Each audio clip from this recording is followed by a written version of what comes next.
I wanted to thank CSG for allowing Pennsylvania to be part of this and have an opportunity to tell Pennsylvania's story. Wanted to thank our host state for providing this opportunity. I got to tell you, though, I'm from an old factory town in Pennsylvania called Allentown. You come out of a place like this and see how beautiful it is.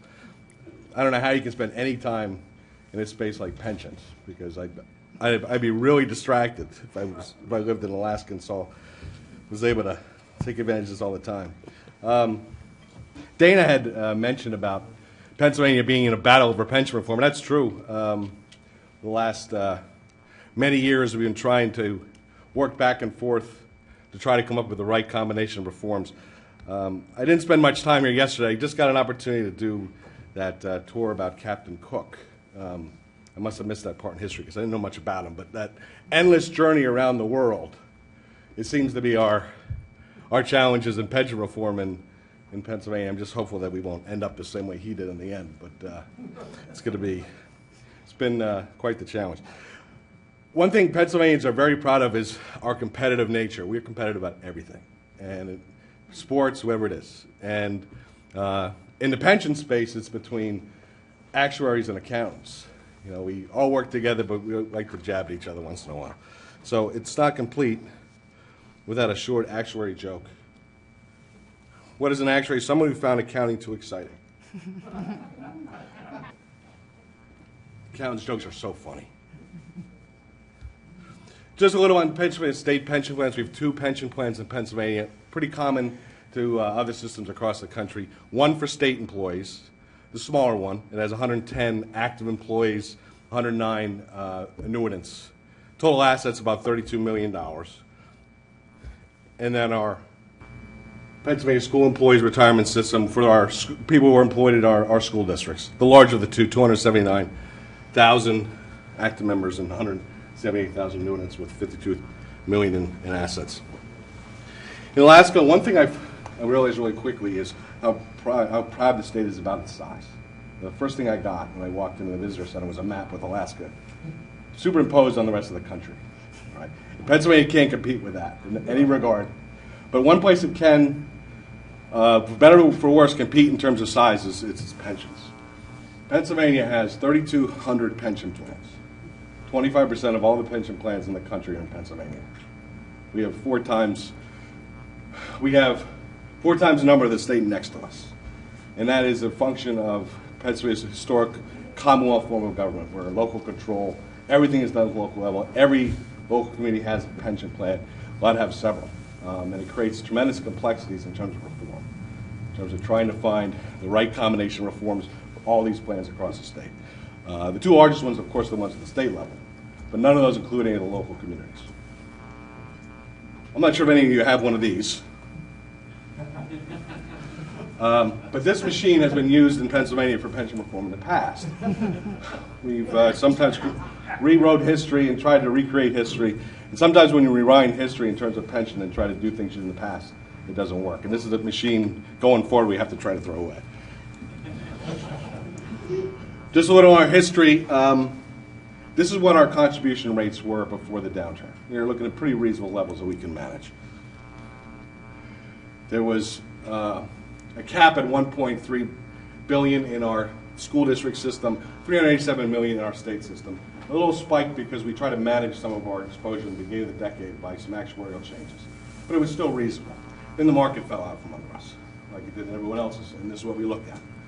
Going from 8 to 30% of payroll in 1 year, right during the recession. A 1 year spike that would have put $3.6 billion more contribution 1 year higher in our school district system, and 1.5 state system, $5 billion 1 year. About 20% of our budget increase in 1 year. So 2010 was a very inspiring year to really start taking pension reform seriously.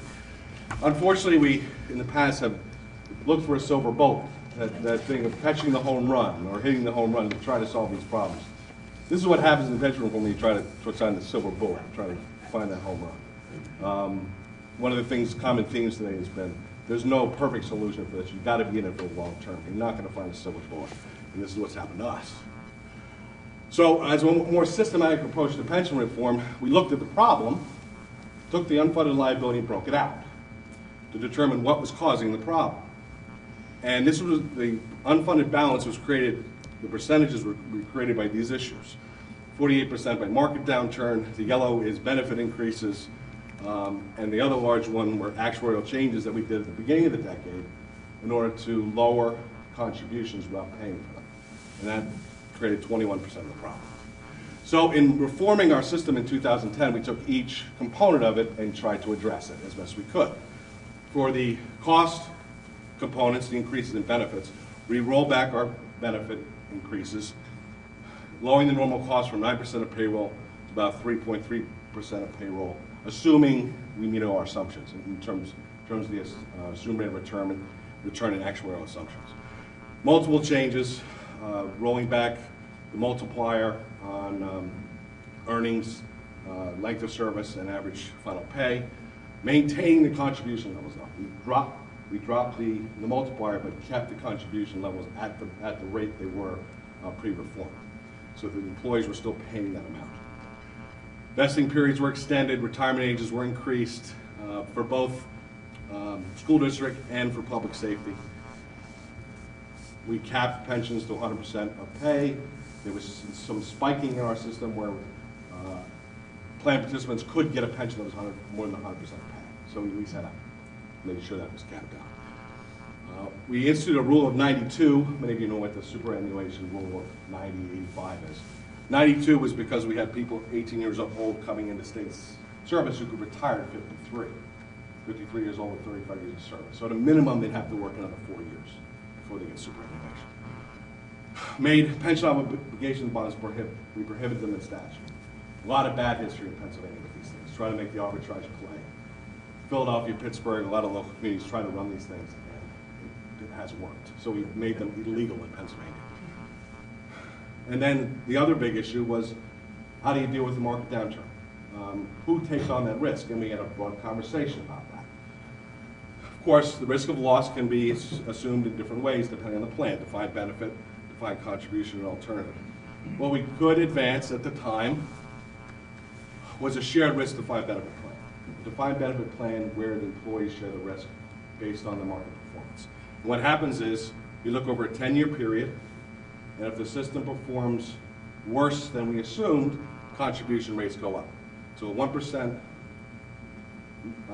we miss the assumption by 1%, the contribution rates by employees goes up by half. It's a shared, 1/2 for the employee, 1/2 for the system. It can't go below there's a floor where it can't go below, and that's the set contribution rate in statute. 7.5 for school employees, 6.25 for state employees. It can go up by 2%, but it can't go below. And that was just to make sure that we had a guaranteed rate by employees, but unlike the more aggressive plan by Utah, there is a cap on how much it can go up.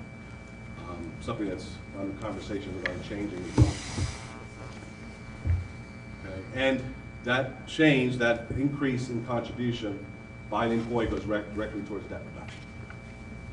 If we don't make our payments, if the Commonwealth doesn't make its payments, that shared risk provision is suspended for the year. So it's an incentive to continue to make our payments. There's this big conversation in Harrisburg regarding what it means to kick the can down the road, and when it is appropriate to do that under what circumstances. One of the things we did in 2003 and 2002 was we made some actuarial changes to actually kick the can down the road because of pressure on school districts. None paid for deferral of payments. And that was part of our spike that we left. Part of the spike was created by that. We thought we'd earn our way out of the problem. Didn't happen. So if we're going to do it in the future, because a $5 billion increase in contributions in 1 year is impossible for us to sustain without enormous problems with our budget, especially given the fact we went into 2010 with a $4 billion hole, what is a platform for where this might be a response to? And what we decided as a majority was, as long as the deferment is paid for, cost reductions, the business reduces costs to pay bills. As long as the reform is revenue neutral or cost neutral, it's still considered responsible. You're not just pushing costs out in the future. You're actually paying for those deferral costs with benefit reduction. So we actually did a collared approach to that spike, where it increased incrementally over time. The current law would have set the contribution from 5% to 33% 1 year. With the collars, it just went up more gradually, so we can manage it. And this was also to make sure that the funding rate didn't go below current law. That was another standard. You can do this as long as the funding rate doesn't go below where it is now. So the overall savings was, there was still savings in the plan, even though we did deferral of payments. The costs that we saved in reducing the benefit still resulted in savings in the Commonwealth. So that's part of our conversation going forward, is this platform a responsible way to deal with it if you can't manage a huge spike in payments. Now we're in another period of reform, mainly because Commonwealth's revenue capacity's budget challenges continue. Our risk profile is really very high because of our overall debt load of $75 billion. Rating agencies continue to depress our credit rating. They did it again this year. Our estimating contributions, private sector benchmarking, members are very aware that in Pennsylvania, our institutional folks in the private sector continue to move away from the defined benefit platform, and our debt to revenue ratio. We're $76 billion in total actuarial general obligation debt. Our constitutional cap is 1.5%, 1.5 times revenue, which is 28.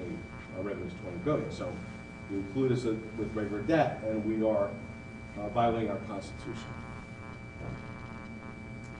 This is one thing that's really driving. This is contributions by our school districts who are capped on their ability to raise taxes. So the only thing they could do is cut costs, and these escalating payments are resulting in massive layoffs of teachers statewide. There's about 20,000 teachers that have been laid off in Pennsylvania over the last several years. That will continue unless we find a way to manage this. And I personally believe, as has been mentioned, you can't have retirement security without job security. You've got to make sure your costs are predictable and sustainable, or you can end up costing people jobs who will never be able to retire. So it's a management exercise. So we're talking about the same types of reforms we've been talking about all day today, and that's for new employees, a new platform for existing employees, drawing back the defined benefit. We're not looking at closing the plan for existing employees, but just making it more sustainable. The governor had proposed a plan that would roll back existing employees for prospective benefits to where the 2010 reform was, and for new employees into a defined contribution plan. Projected savings was $15 billion. You all know the pros of that in terms of reduction of the risk profile for the Commonwealth being probably the biggest. The con we ran into, biggest one was our contracts costs. Members were not willing to advance reform on prospective benefits because they were pretty confident that if we did that, our courts would throw it out. And that is something that our courts have ruled on in the past. So it's tremendous legislative risk to go through all that work and then know the courts will throw it out. That was a decision that the majority of us made. The other was defined contribution conversion just for new employees. And our challenges there have lied mostly in the conversation about transition costs. Members have really backed off because both systems had estimated to us in nominal dollars that transition costs to our system would be $40 billion to get out of the current plan.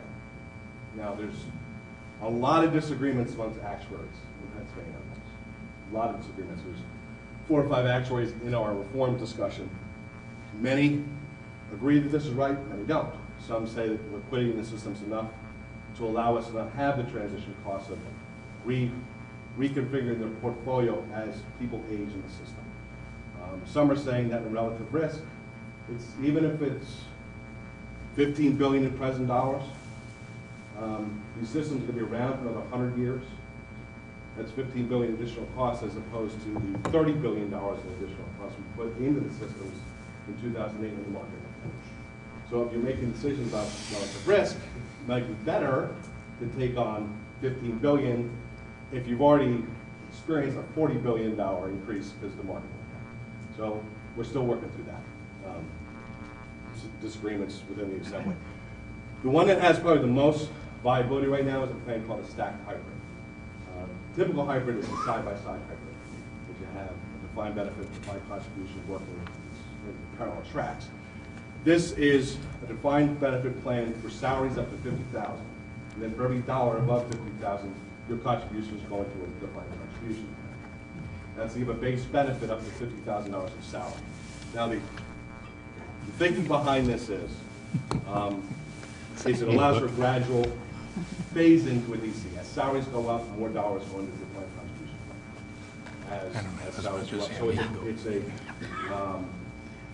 phase-in approach to get there. And that's why it has some, because of the base benefit and also DC component, it probably has the most viability within our conversation in Pennsylvania. The cash balance plan is on the table.